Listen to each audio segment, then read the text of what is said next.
за военно-патриотическое воспитание молодежи, значит, награждение наши воины-интернационалисты.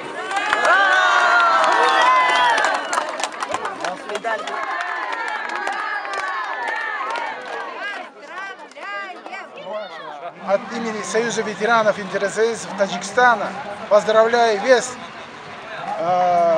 народ СНГ, весь народ Таджикистана, особенно ветеранов Великой Отечественной войны с Днем Победы.